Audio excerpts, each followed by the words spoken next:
Ze disperso. Niretzako tutorea da bezala, hartuko txietako, alaxetorri naiz. Horixe nire izena Dorleta da, Dorleta Kortazar, eta Eskoriatzatik dator. Ez dakit norbaitek ez batzu, hemen erdi baiarreko bat badaukat, Oñatirarra.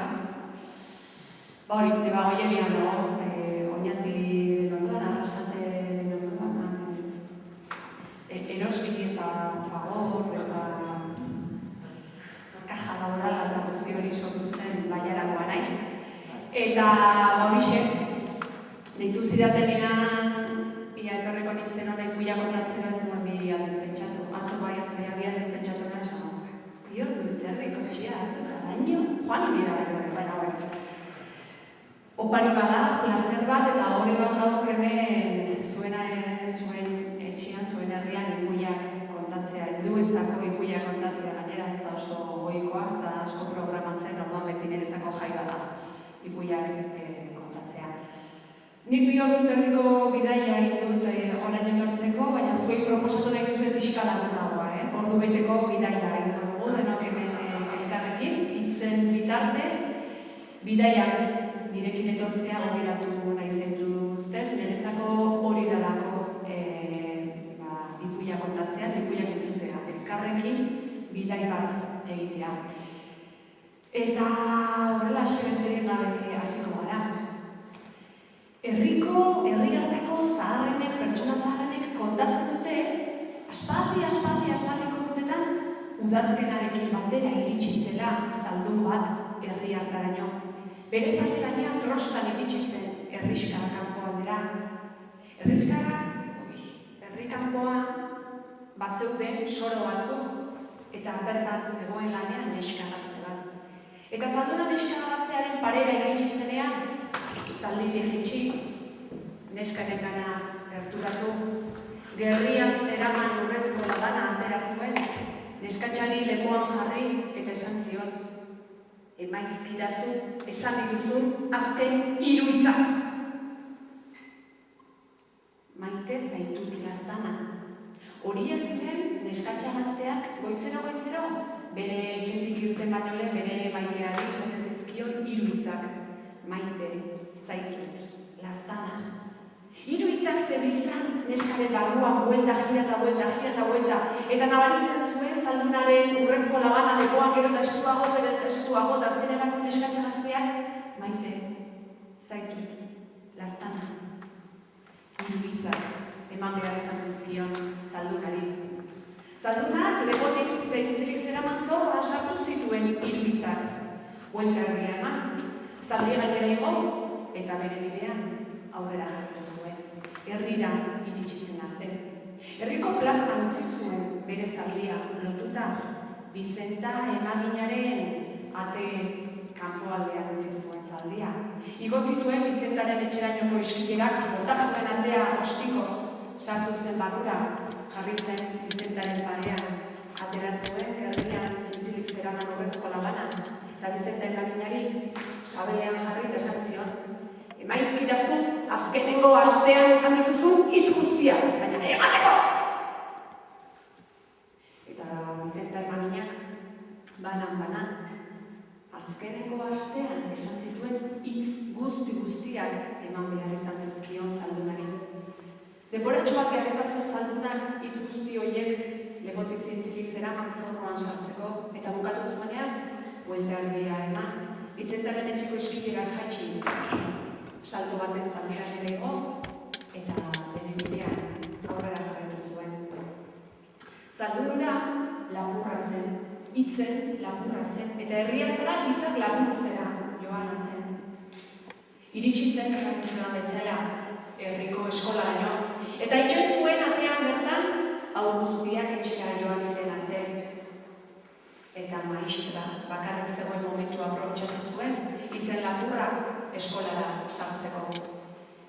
Maistraren parean jarri zen, gerrian zintzilik zeraman urrezko labana atera, maistrari bihotzean jarri eta esan zion. Emaizkidazu, azkeneko urtean esan dituzun hitz guztiak, emateko! Eta maistrak, banan, Azkenengo urtean esan zituen hitz guztiak eman behar izan zizkion hitzen lapurrari. Denbora hor behar izan zuen hitz guzti horiek, zorroan lepotik zintzilik zeraman zorro hartan sartzeko. Eta bukatu zuenean, buelta erdia eman, eskolatik irten, salto batez zaldira igo, eta alde egin zuen herri hartatik hitzen lapurrak. Eta horrela gelditu ziren herri hartan, elkar maitatzeko, sendatzeko eta ikasteko hitzik gabe. Hitz gutxi batzuekin gelditu ziren besterik ez. Eta hasieran erabiltzen zituzten beraien artean hitz apur horiek, hitz gutxi horiek, baina bukaerarako herri hartan isiltasuna egin zen nagusi. Eta igaro ziren hilabeteak, igaro ziren urteak bat bestearen atzetik. Udako goiz sargori bat zen. Neskatxo gazte bat lotan zegoen bere ohean, eta bere haur jaioberriaren negarrek esnatu zuten. Joan zen, bere haur jaioberria sehaskan zegoen lekura joan zen. Egurrezko sehaskatik hartu zuen bere haur txikia besotan. Gerturatu zen sukaldeko lehiora, eta ireki zuen xirrikitutik haize brisa pixkat sartzeko asmoarekin. Eta bere haur txikia besoetan zeukala, bularra ematen hasi zen. Eta momentu hortan, aspaldiko urtetan, bere amak abesten zion doinu bat etorri zitzaion Espainietara neska gazteari.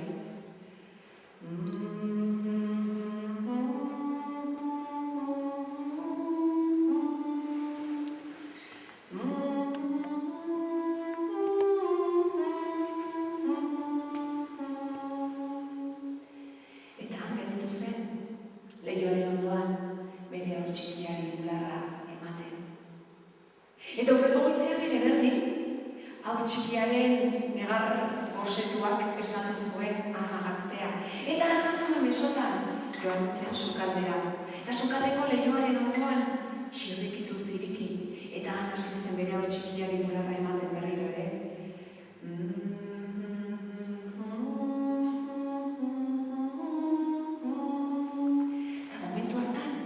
Ondoko etxeko lehiotik ere entzutzen.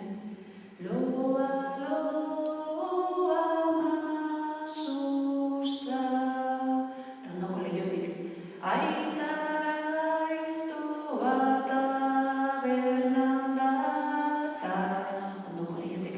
Ama bitori naztuta. Eta banan, irriska txiki hartako etxeko lehioetatik berriro ere hitzak irtentzen hasi ziren. Eta igande arratsalde hartan, herriko jendeak aurrez beraiekin ezer hitz egin gabe, herriko plazan egin zuten guztien bat. Izan ere aspaldiko ohitura zen herri hartan, igande arratsaldetan, etxeko lanak eta baserriko lan bukatu ondoren, herriko guztiak plazan biltzean. Eta emakume zaharrena historia bat kontatzen hasten zen guztientzako.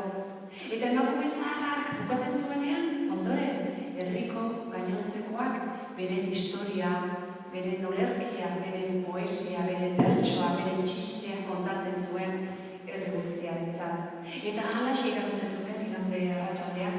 Eta esan bezala, aurretik elkarrekin adostu gabe, igande arratsalde hartan, mundu guztia irtentzen hasi zen bere etxetik herriko plazan biltzeko.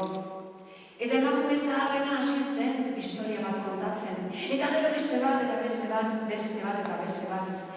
Eta han, urrutian, hitzen lapurra konturatu zen. Bere lapurtutako hitzen zorrotik, gero eta hitz gutxiago zuela. Zorroa gero eta txikiagoa egiten ari zela. Eta bi aldiz pentsatu gabe, bere etxetik irten, zaldi gainereko eta herriskara joan zen. Han aurkitu zituen herriko guztiak herriko plazan. Eta emakume zaharrena ipuia kontatzen ikusi zuenean, han ondora begiratu eta neskatxa gazte bat ikusi zuen. hau jaio berria besotan zeukala. Eta beregan arduratu zen itzen lapurra eta esan zion, emaizkidaztu esan dituzun azken hitzak. Ezin du, esan zuen neska gazteak. Ez dira nireak, nire haur txikiarenak dira. Eta itzen lapurrak bilatzen zuenean, emakume zaharraren joan zen zuzen, eta esan zion, emaizkidaztu esan dituzun azken hitz guztiak. Ezin dut, esan zuen emakume gazteak. Emakume zaharrak, ez dira nireak, herriarenak dira. Eta gaitzagoek esan da emakumea bere historia kontatzen hasi zen. Eta kontatu zuen, aspaldiko urtetan, zaldun bat herri hartara nola joan zen. Eta nola zaldun da itzen lapur bat zen. Eta nola lapurtu zizkien elkar maitatzeko, sendatzeko eta ikasteko hitzak herritar guztiei. Eta nola gelditu zen herri osoa mutu. Baina kontatu zuen emakume zaharrenak nola iritsi zen itzen lapurra egun batean herriko plazara. Eta bertan zegoela neska gazte bat nola gerturatu zitzaion itzen lapurrari. Itzen lapurrak gerrian zitzilik zeraman urrezko labana atera zuen neska gazteak. Eta lapurrari mingaina hartuta zas!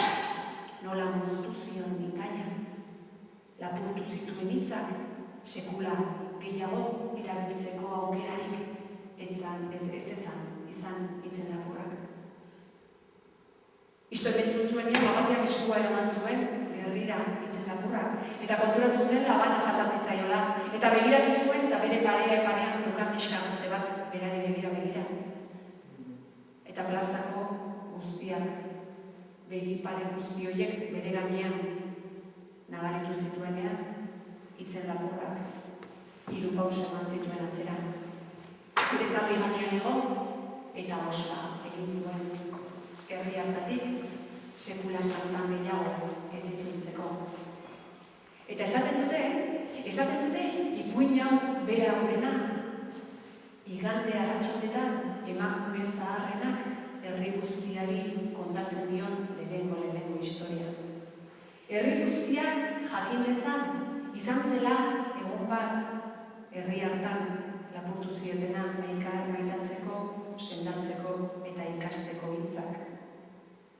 Eta batez ere, esaten dute, emakume zaharrenak historia hau kontatzen duela, herri guztiak jakin dezan. Herriak inoiz ez dezan ahaztu, emakumeei hitza lapurtu ezkero, herri osoa gelditzen dela.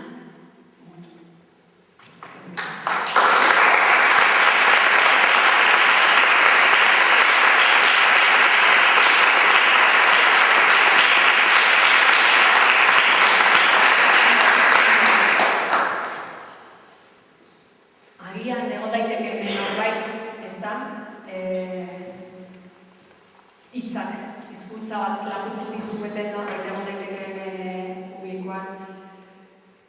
Zuen hizkuntza, zuen lurreko, zuen herriko hizkuntza ikasteko debekua aukidu duen nik egon daiteke hemen, egon daiteke, ezta? Aukerarik eduki ez duena eta pixka bat beranduago denbora eta dirua inbertituz hizkuntza berri bat zuen lurreko hizkuntzare ikasi duzuena. Egon daiteke agian norbait, agian aurriritzi askorekin atortutera da, talde txiki bat espero nuen eta detoa bete duzu eta posibizik nago horretan ere. Atzo ere Kike Amonarri zintzuten dion irratian, bai beste zaitasun eduki ez ditugun, euskararekin beste zaitasun eduki ez ditugun pertsonak zenbat aurriritzi ditugun, horrelako errealitate ezberdinen inguruan, ez da. Eta pentsa, normalian lentillak eramaten ditut pentsatuta hola antzoki handietan kontatzeko eta gaur ez ditut ekarri pentsatuta hola familia nago binela. Oso familia sentitzen naiz, eta horrela, horixe, norbait bati badago publikoan, horixe ez da. Zuen hizkuntza ikasteko hitzak lapurtu dizuetena, omenaldi txiki bat ipuin honekin zuen guztiontzako, eta horrean naturatu zareten guztiontzako. Eskerrik asko.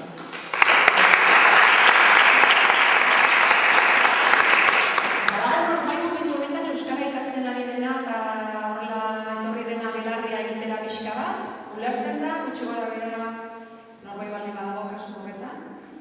Eta bestela hola, esan behar duzuen muturra ulertzeko, baina ez ulertu muturra bekainak igo, hori bai, bekainak ikusiko dizkizuen. Muturra ulertzen baduzu ez dut ikusiko, baina bekainak egiten bai. Badago, ipuin bilduma bat, hola oso famatua, guztiok ezagutuko duguna, segurazki ipuin bildumetan ezagunena dana ez da. 1001 gau izan daiteke segurazki esan bezala ipuin bilduma handietako bat. Baina badago beste bat, Arturo Erregearen kontairen bilduma bat. Esaten da, 1100 historiatik gora jasota daudela Arturo Erregearen gorteko historiei dagokienez. Ez dakit hainbeste bideen edo ez, baina pila bat iritsi zaizkigu gaurko egun arte. Ez dakigu Arturo Erregea existitu ote zen ere, baina ipuiak behintzat eta kondaira polit askoa utzi dizkigu Arturo Erregeak, eta horietako bat kontatu nahi dizuet gaur. Historia honek esaten du, kontatzen du, egun zintiarekin batera iritsi zirela Kameloteko korteko ehiztariak Arturo Erregearen gana. Aspaldian Arturo Erregeak begiz jota zeukan orein eder bat. Eta ordura arte ezin izan zebilen Arturo Erregea. Eta hortxe kasketa tematuta zegoen gure Arturo Erregea, ea orein hori noiz harrapatuko. Eta ehiztariak horren berri eman ziotenean, ez zuen bi aldiz pentsatu. Bere zaldi hartu eta oreina izatzera irten zen oreinaren bila. Arturo Erregea ez zijoan bakarrik. Berekin batera zijoan Xiergauen. Xiergauen zan Maiborobileko zaldunik leial eta prestuena zen. Baina Xiergauen Maiborobileko zaldun leial eta prestuena izateaz gain Arturo Erregearen iloba ere bazen. Eta Xiergauen Maiborobileko zaldun leial eta prestuena izateaz gain eta Arturo Erregearen iloba izateaz gain zan nola esan dizueko da imaginatu zueko da ondore matautako mutil bat hauza bakoitza bere lekuan olako mutil bat zan Xiergauen zan korteko dama guztiak txora egin da zen den Xiergauen pasatzen zan bakoitzian bere melena baiziak astitzen ziola bere betazalako korteko dama guztiak txora egin da zen berekin eta zaldu batzuk ere bai, ipuinak ez du esaten baina nik badaki zaldu batzuk ere txora egin da zen dela Xiergauenekin. Eta horrela abiatu ziren biak oreinaren bila Kamelotetik aparte. Eta bazio joazten aurrera eta oreina ikusten zuten. Eta aurrera, ordu batzuk aurrera egin eta berriro ikusten zuten aurrera oreina eta aurrera. Arratsalde erdia izango zen ere, edo gutxi gora bera, orein hori basoko soilune baten eta kieto hangen ditu zela. Arturo Erregea bere zalditik jaitsi zen, hartu zuen bere arkoa eta bere gezia begiratu zion oreinari. Behin, badauka lagun bat arkutirak egiten duna, eta galdetu nion postura nola zan esplikatu zian, baina astuta dauka, baina osoek imaginatu, Arturo Erregea, oreina, arkoa, gezia, tenkatu zuen, begiratu zion oreinari, askatu zuen gezian, oreinari bi begien erdian sartu zion gezia Arturo Erregeak. Eta horretu oreina zegoen lekuan, laino berde bat atera zen. Eta laino berdearen erdian, zaldun berdea. Arturo Erregea, zure lurrak ez diren eta behizatu duzu. Eta badakizu, hori, heriotz zigorrarekin ordaintzen dela. Egia esan, despistatuta zen Xiergauen eta Arturo Erregea, oreinaren atzetik aurrera joan da, aztuta zeuden Kameloteko lurren honetatik kanpo eizatu zutela. Zaldun berdearen lurretan erresuman zeuden eta bertan eizatu zuten.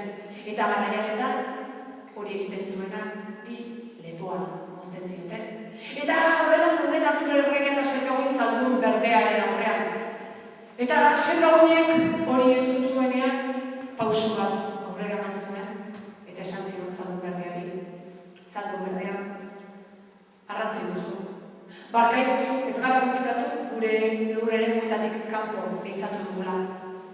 Eta pres gaude, gure biziorekin ordaintzeko. Baina arren, eskatzen dizut, Arturo Erregea inoiz ezagutu den erregerik zintzoena eta bihotzonekoena da. Eta arren eskatzen dizut bere bizitza barkada diezaiozu. Eta trukean nire bizitza onartu ezazun. Eta Arturo Erregea bizirik jarraitu bezala. Zaldun berdeak hori entzun zuenean, egia esan entzuna zeukan, kameloteko zaldunen leialtasuna eta prestutasunaren berri, baina zuen horrelakorik espero. Eta Sergagoien hitzak entzun zituenean esan da, ondo da, gauza bat egingo dugu. Nik galdera bat botako dizuet. Galdera horren erantzun zuzena ematen badidazue, bion bizitza salbatuko dituzue. Baina erantzun zuzena emanezean, bi hori lepoa moztuko duzue. Bueno, zantzuen Arturo Erregeak, momentu hartan lepoa moztu edo denbora pixkat irabazi, ados, zantzuen Arturo Erregeak. Ondo da, esan zuen zaldun berdeak. Galdera honen erantzun zuzena nahi dut. Zer da emakumeek bizitza honetan beste ezenen gainetik gehien desio dutena. Arturo Erregeak hori dutuen oso pikatua ez zirudi horren erantzunak. Gauza bat egingo dugu, zantzuen zaldun berdeak. Urtebete daukazue galderaren erantzuna asmatzeko. Urtebete barru, ordu berean, leku berean, hemen elkartuko gara. Eta itzoiek esan da, berriro ere, laino berdea egintzen. Zaldun berdea zegoelekoan eta bertatik desarrotu zen. Arturo Erregeak begiratu zion Sergagoiei, Sergagoiek Arturo Erregeak urtebete, bueno, ondo da. Eta beraien zaldi gainera igo eta kameloterako bidea hartu zuten. Eta bertan iritsi zenean kontatu ziren, bere gainotzeko zaldu guztiei zer gertatu zitzaien. Eta Arturo Erregea egintzean bere jauregira iritsi zenean, bere emazteari galdetu zion. Aizu, Lady Ginebra, zer da bizitza Ginebra, liburua amintzatu. Lady Ginebra, zer da bizitza honetan emakume batek gehien desio duena, beste zeren gainetik. Ja, saitazu. Eta Lady Ginebrak kaldera bertu zuenean denbora bat hartu zuen, eta Arturo Erregeak begiratzen zion. Emaidazu egun bat eta bihar erantzuko dizut. Eta anutzi zuen Lady Ginebrak. Bien bitartean Sergagoien bere etxera joan zenean, bere amari galdetu zion. Eta bere amak ere ondo da, esan zion. Emaidazu egun bat, bihar erantzuko dizut. Eta hurrengo egunean, goizean goiz jaiki zirenean, Lady Ginebrak eta Sergagoien amak beraien erantzunak bota zizkieten Arturo Erregeari eta Sergagoiei. Eta goizerdian topo egin zuten biek kalean. Eta orduan Arturo Erregeak esan zion, Sergagoi, badakit, zer den bizitza honetan emakume batek gehien desio duena. Eta Lady Ginebraren erantzuna bota zion. Eta Sergagoiek esan zion ez, nik nire amari agertu diot, eta nire amak esan dit. Eta amak esan dagoa, esan zion Arturo Erregeari. Bate gauza bat, besteak beste bat, bueno, hirugarren bat galdetzea izango da honena. Eta momentu hartan eskambe bat, bertatik pasatzen ari zela, esan zuten, momentutxo bat, aizu, zer da emakume batek bizitza honetan gehien desio duena beste zeren gainetik. Eta neskambeak tapa, hirugarren erantzun bat. Eta ezpaden, korteko emakume guztiei galdezka hasi ziren Arturo erregea eta Serra hori. Eta izu, galdetzen zioten emakume bakoitzak erantzun desberdin bat. Eta ja laugarren erantzunetik obera pixka pilatzen hasi ziren, bai, esatzen maiz bare, apuntatu ditugu guztiak. Eta hasi ziren, zerrendatzen emakumeak zer da gehien desio dutena beste ziren ginen. Ez dizue galdetuko zuen, Baina, ariketa interesgarria, ez emakumei bakarrik, mundu guztiari zer da bizitza baitan gehien desio duguna beste ziren gainetik. Gaur gauerako txikolana, guain jarraitzen zuten ikoia, gauerako txikolana nago zuen, bale? Eta horretxean, Serra hori eta Arturo erregea hor joan ziren, aurkitzen zituzen emakume guztiei galdera bere egiten. Eta kamionoteko emakume guztiei galderu zirenean, ezionek joaten ziren, horrela beste erresuma batzuetara, eta beste erresuma batzuetako emakumei ere galdetzen ziren. Zertzen bizitza honetan, gehien desio zuten beste zeren gainetik. Eta joan ziren zerrenda osatzen. Eta iritsi zen urtean. Han prestatu ziren Arturo erregea eta Serra hori kamelotetik ateratzeko. Korte guztia egiten zen bidera beraiei agur esatera. Eta han abiatu ziren urte bete lehenago zaldun berdearekin topo egin zuten basorantza. Basoaren barurantza sartzen ari zirela, bidexka baten ondoan egurrezko etxolatxo bat ikusi zuten. Aposto egun zuten aurreko urtean ez zutela etxerik ikusi, baina euskaloz, oreinaren antzetik agian antzeman etxea, baina ez zuten ikusi. Eta etxearen kanpoan,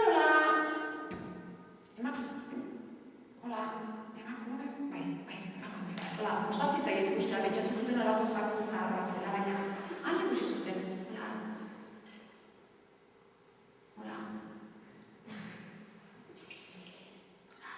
Emakume bat, nola esan dizutela. Zatarra, txusia baina. Ia ez, bazidien alambre batzuk zituela, hiru lautxima buruan besterik ez. Basoko animali guztiak bere buruan kabia egin izan balute bezala. Erropa zarpaiak, trix, zakuz egindako erropa. Azezkalak betzak, sudurkakoa eta gotza ere. Eta irribarra egiten zuenean hortza bat besterik izitzen joan ikusten. Arratxaldeon Arturo erregea. Nik badakit zure galderaren erantzuna. Pentsatu zuen Arturo erregeak begiak zabaltzen. Ea? Nor zara zu? Eta nola dakizu galderaren berri? Ni leidirrak nil nauzu. Eta nik badakit galderaren erantzuna. Bai, esei da zu. Nire erantzuna nahi bali baduzu, trukean zerbait eman beharko ditazu. Ondo da, esan zuen Arturo erregeak nire esku bali badago, emango dizut. Ondo da. Nire galderaren erantzuna zuzena bada, eta zuzena da. Zirgabenekin eskondu nahiko nukea! Bueno, esan zuen Arturo erregeak. Hori ez dago nire esku, hori ezin dizut hitzeman.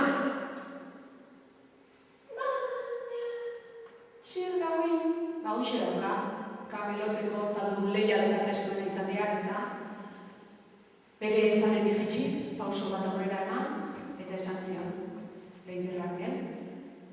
Zure galderaren erantzuna zuzena baldin bada, ni zurekin ezkonduko naiz.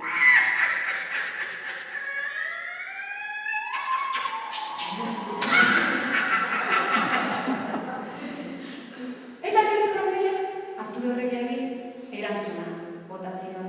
Ero arteraz daitxo. Arturo erregeak eta Serra hoinek bere bidea aurrera jarraitu zuten, eta soilguneraino iritsi ziren eta antzegoen zaldun berdea beraien zain. Arturo erregea, ez duen besterik espero. Ea, ekarri duzuen erantzuna, zer da bizitza honetan emakumeek beste zeren gainetik gehien desio dutena. Tarduan Arturo erregeak bere emaztearen Lady Ginebraren erantzuna bota zion. Eta orduan Serra hoinen amaren erantzuna. Eta zerrendan bana. Zerrendatuta zituzten erantzunak botatzen hasi ziren biak. Nahiko da! Saltuen Zaldun Berdea. Azken aukera! Erantzun bakar bat emaila zuen. Estela, momentu honetan bertan, zas, bioi lepoa guztuko dizuen. Eta orduan, Arturo arnasa hartu eta ondo da. Emakume batek bizitza honetan beste ziren gainetik gehien desio duena da bere buruaren jabe izatea. Bere etorkizuna erabakitzeko eskubidea izatea. Arraioa! Santzuen Zaldun Berdea. Leiderrak nenek eman dizuen erantzuna, mamanikatua! Berriro ere, Zaldun Berdearen inguruan ke berde bat azaldu eta desagertu zen Zaldun Berdea. Laxe, Arturo erregeak eta sendagoinek berriro ere beraien zaldia hartu eta kameloterako bidea hartu zuten. Isiltzen joazten, zaldiei ere hola, trostan egiten utzi gabe hola isilbidea bide eskartatik pasatzen alde ziren edo, baina...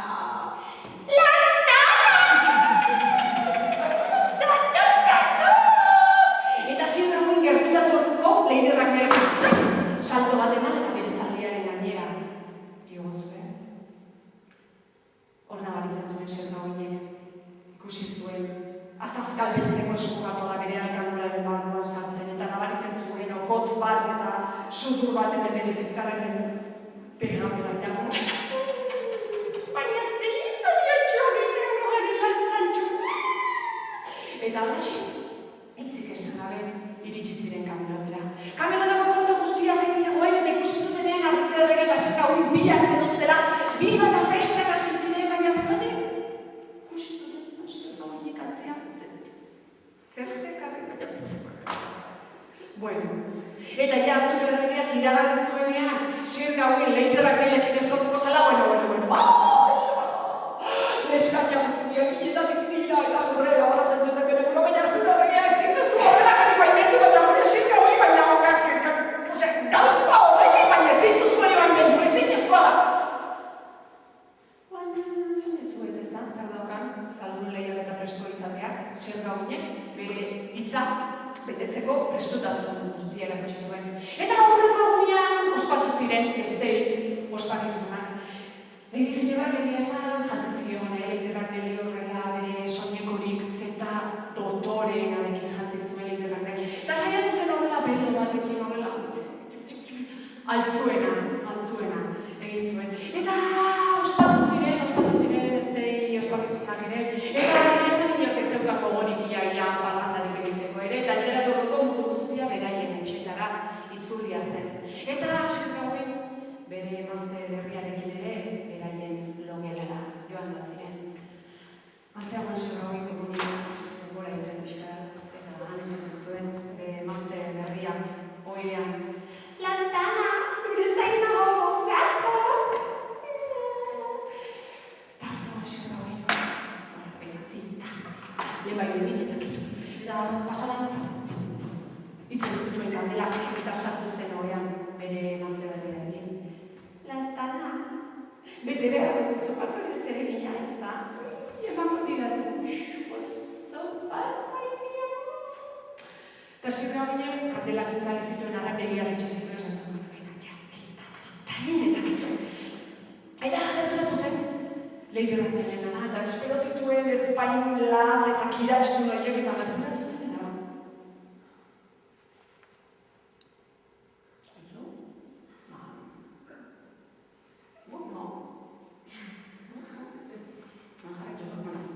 Hola iten denio, menzorak izu ez da, nola dien musuak zan, imaginatu da. Aizu, espero zuen horrelako kiratxori, arrosa zaporiko izbain osoak zituen Leiderrak nele, eta jarraitu zuen Zergaoinek pospozik aldo. Eta begiak inik zituenean, bere parean, neskatxa ederra ikusi zuen. Eta Leiderrak nele esan ziren orduan, Lastana, hau da nire benetako itxura. Zaldun berdearen arreba nauzu, eta orain dela urte batzuk eskatu nion, niri zegokidan lekua uzteko gure erresuman. Eta izugarri haserretu zen, eta maldizio bat, madarikazio bat botazidan, eta kondenatu ninduen baso iskina hartan, etxola egurrezko, etxola xistoin hortan bizitzera zarpari. Eta kondenatu ninduen horrelako itxura, zatarra, itxusi aurkitzera, baldin eta norbaitek lehenengo maitasun musua emango ziren arte. Musu horrekin, sorginkeriaren erdia bertan bera geldituko zen. Eta horrela gertatu da. Eta orain laztana, esaitazu. Aukeratu beharko duzu, nola nahi nauzun. Horrela, eder eta lirain gauetan zurekin egoteko. Eta egunez itxusi eta zarpain zure lagunen aurrean, edo alderantziz. Nahiago nauzun eder egunez zure lagunen aurrean, eta itxusi eta zarpain gauetan zurekin ohean nagoenean.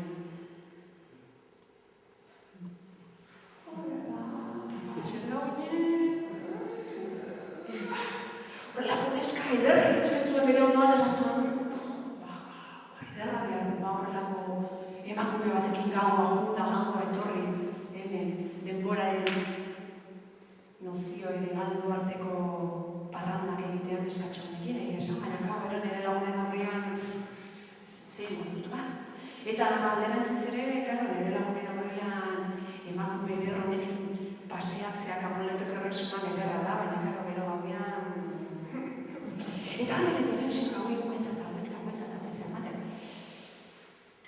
Eta alako batean, Leiderrak niri begiratu zion, eta esan zion, badakizu zer? Gauza bat ikasi dut zurekin bizitza honetan. Ikasi dut, emakumeek beste zeren gainetik gehien bizitza honetan gehien desiotu zuena, zuen buruaren jabe izatea dela. Zuen etorkizuna erabakitzeko eskubidea izatea dela. Beraz, ez dagokit niri hori aukeratzea. Zuk aukeratu beharko duzu, nola nahiago duzu izan egunez eta gauez.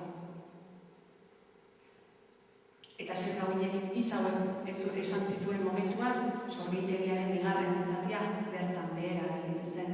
Eta Leiderrak ordutik aurrera, egunez eta gauez ederra bere itxura, jatorrizko itxurakoa bihurtu zen. Eta esaten dute elkarrekin eman zituztela urte asko zoriontsu izan zirela Leiderrak eta zer gauin, bai egunez eta baita gauez ere maitasunak irauntzien bitartean bintzen.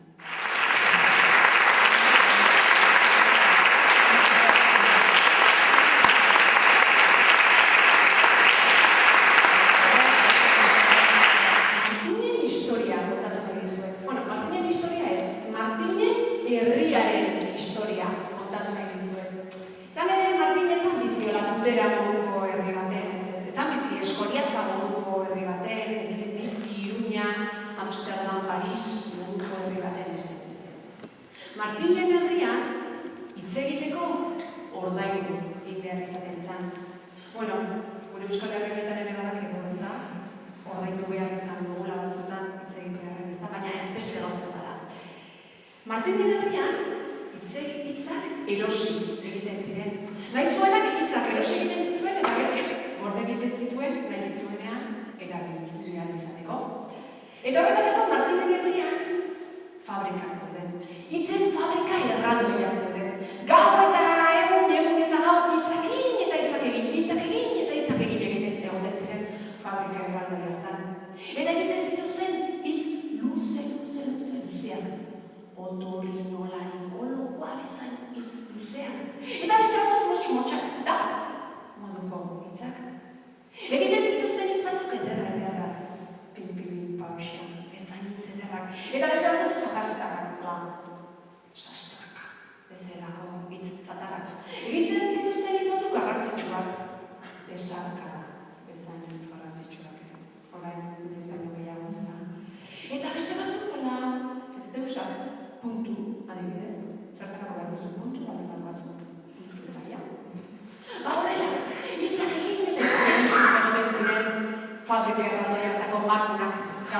eta lau.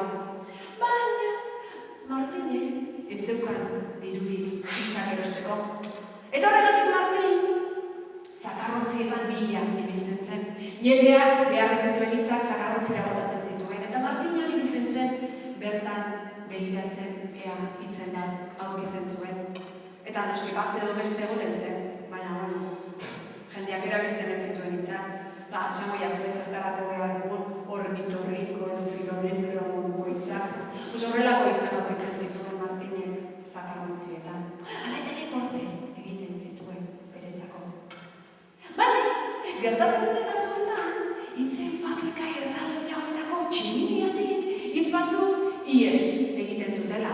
Eta orduan Martin joaten zen bere xanagardoa hartu eta hitz horiek harrapatzera joaten zen. Arratsaldean 3 hitz harrapatu zituen. Ez ziren beste munduko ezer, baina bazekien nori oparituko zizkion. Izan ere hurrengo egunean Liliren urtebetetzea zen. Lili.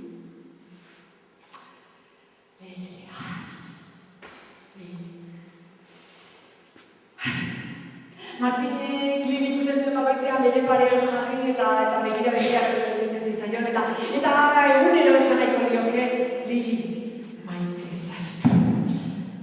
Baina ez zeukan Martinek dirurik hitz horiek erosteko. Egia esan hitz horiek oso garestiak zuten izan, ze herri hartan ia inork ez zituen erabiltzen. Eta Martinek nahiko lituzke beretzat Lili esateko, baina ez zituen. Eta horren ordez Liliren parean jartzen zen eta begietara begiratzen zion. Eta irrifarre egiten zion. Eta Lilik ere berdin Martinen parean begietara begiratu eta irrifarre egiten zuen. Eta gelditzen ziren biak, elkarri begira. Eta iritsi zen Liliren urtebetetzen.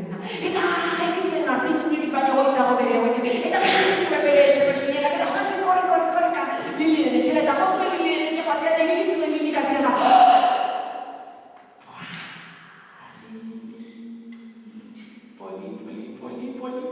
Polita zegoen Lili bere soineko berriarekin berezi koloreko soineko ederra zen jantzita eta gelditu zenan. Martin berari begira eta zegoela bat-batean lan ikusi zuen. Azetorrela, bertara, Jonas, herriko familia aberatsenaren semea zen. Eta Martina gorroto zuen, Jonas. Ez herriko familia aberatsenaren semea zelako ez zuen horregatik gorroto. Jonas gorroto zuen, kalera egiten zen bakoitzean berriketa baten egoten zelako. Hitz eta pitz, berriketa baten hitzak batera eta bestera. Hola, Eta egunetan ere gerturatu zen Jonas, eta Liliren gana ondora gerturatu zenean esan zion. Lili, zorionak. Badakit gaur ezetz eta bihar ere ez, baina badakit egunen baten zu eta ni elkarrekin ezkonduko garela. Eta zoriontsuak izango garela. Pentsatu zuen Martinek.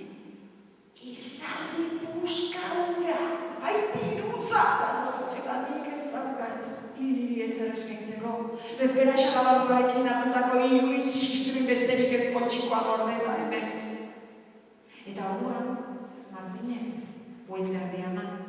Eta bere etxerako bidea hartzera zijoala, momentu hartan, Martinek poltsikotik bezbera xalabarduarekin hartutako iruitzak salto egin zuten. Eta ziren iruitzak gora igotzen. Atara guiatu ziren sabelean eta igozien bilotzen. Eta bilotzuta bum, ez da geraino igoziren iruitzak. Eta antzegoen, baina mobilari erantzuteko agoa zabaldu zuen momentuan iruitzak. Gerezia, hautsa. Aulkia, Martinen hautik irten ziren. Eta bibi entzutzik badira. Egia esan, ez zuen ulertu oso ondo Martinek zer esan nahi izan zion iruditzailekin. Baina, hain potxo hori bat Martin. Lili, gerturatu.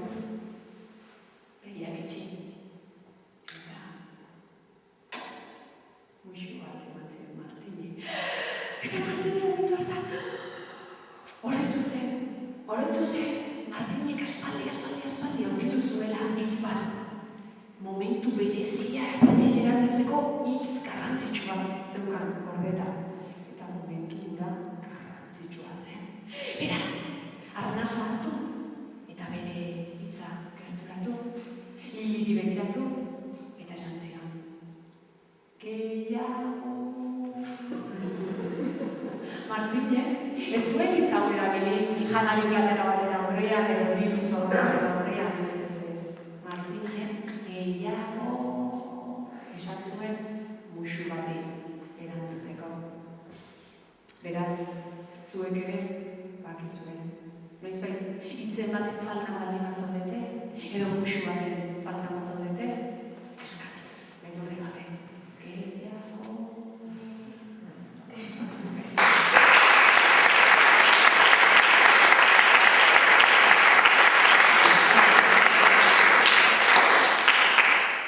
Bidaiarekin aurrera jarraituta Indotxina daino. Goaz, bintu zerrex, Indotxina esan bagoaz, arutza. Bertako ipuin tradizional bat kontatu nahi dizuela lako. Esaten du historia honen, bazela gizon bat, aberatxa. Bueno, diru bat ertzen zitzaion ala, belarretatik, gaztelera esaten ezela. Eta gizon hau, famatua zen, aberatxa izateaz gain, famatua zen, izugarrizko grina sexuala zeukalako. Hola, etzinkabitu hola, dirua belarretatik, grina sexuala beste aldetatik ateatzen zitzen. Egun batean, gauez, ametxetan, errevelazio bat dukizuen gizon honek. Eta goizean jaitzenean, garbi ikusi zuen. Bere aberastasun guztiak gurtzen zuen jainkossari eman zizkion. Eta intentzio horrekin irten zen etxetik. Eta joan zen jainkossa hau gurtzen zuten tenplura. Eta bertan zegoela belauniko jarri. Eta bere aberastasun guztia, bere ondasun guztia jainkossari eskaini zizkion. Jainkossa honek, esker honez, 3 intzentzu txotx eman zizkion gizon honi. Eta esan zion, desio bat pentsatu eta txotxa pizten zuen momentuan, bere desioa bete egingo zela. Eta horrela, jada aberatsa etzen gizona, 3 intzentzu txotx hauek hartu, eta bere herrirantza itzuli zen. Eta bere zijoala, bapatean, han erdian, eztei ospakizun bat, ikusi zuen ezkontza bat. Eta guztien erdian, Andregaia. Ederra. Bere zetarik ederrenakin jantzita zegoen Andregaia. Bere bitxirik bitxienekin apainduta zegoen. Eta inguruan, bere korte guztia. 40 eskatsa inguru, zein baino zein ederra da. Eta gizonek ikusi zituenean guztiak, hola zizitzaion da, berotasun basantzen da. Zu bakizu ez da. Biztu garriko Pavlov itxakura bezala zizan da. Eta guztiari begira zegoela, lehenko txotxa piztu eta esan zuen. Txotxa legineko luke, guztiekin batera! Eta bapaten, zaki tenten pila bat ateratzen hasi zizkion, hanketatik, besoetatik, zaki pila bat hau perrobei inguru, hola kopetaren erdian sudorraren putan beste bat. Eta neska guztieko ikusi zuten espantuka, oiuka hasi ziren eta korrika alde egin zuten bertatik. Eta gizonek hori ikusi zuten bigarren txotxa piztu zuen eta esan zuen, desagertu daitezela organo guztia! Eta guztia desagertzen hasi ziren, guztia. Eta hala, gizonak 3. txotxa piztu eta eskatu behar izan zuen, hasieran zegoen bezala gelditzeko. Eta horrela, gelditu zen gizon hau. Bere aberastasun guztiak gurtzen zituen jainkossari eman da. Eta jainkosak oparitutako 3 desioak gozatu ezinik. Beraz, gizonok emakumeak zuek ere bai. Kontuz zer desiatzen da zuen, eta batez ere, kontuz zera desiatzen da zuen.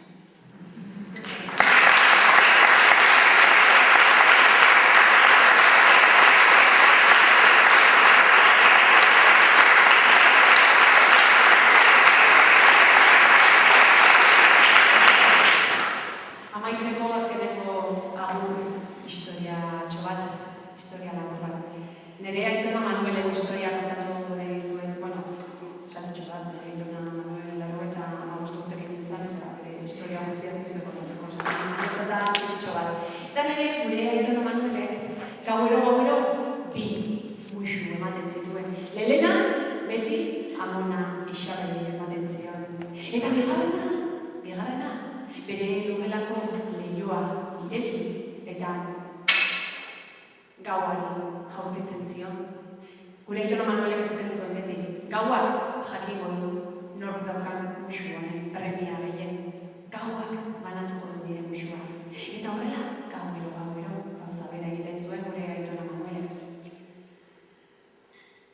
Gure Aitona Manuelek 94 urte bete zituen egunean, baserriko pasillotik ikusi nuen bazet horrela, hile guztiak nahasiak, masai guztiak horri begiak diztiz, irriparre zabala, eta ikusi nuenean txalen zer, Aitona, amamakila, Lastana, bakizu, nire bizitzan, gauero, gauari jaurti dio da bigarren muixua, eta gaur gauean, nire 94 urteak bete ditudan gauetan, guztiak nire gana etorri dira. Eta horrela, hasi ginen, Aitona Manuelek bere gorputzean zituen muixu guztien bila. Eta aurkitu genuen bat hemen atzaren puntan, pupu muixu sendagile bat aurkitu genuen. Eta aurkitu genuen beste muixu bat olako Amona muixu horre bat aurkitu genuen. Eta aurkitu genuen lehen muixu bat ola Espainiaren ertzean. Eta beste bat ola muixu lizun gozo bat bere lepoaren atzean. Eta horrela banan joan ginen dio, Aitonaren gorputzean zeuden muixu guzti horiek aurkitu arte. Eta orduan, Aitona Manuelek begietara begiratu eta esan zian, Lastana, nahiko nuke, bizitza honetan maitasunez eman dituzun muixu guztiak, noizbait bueltan jasoko zenitu. Eta nahiko nuke nik ere, zuek bizitza honetan eman dituzuen, maitasunez eman dituzuen muixu guzti horiek ere, noizbait bueltan jasoko zenituzte. Eskerrik asko.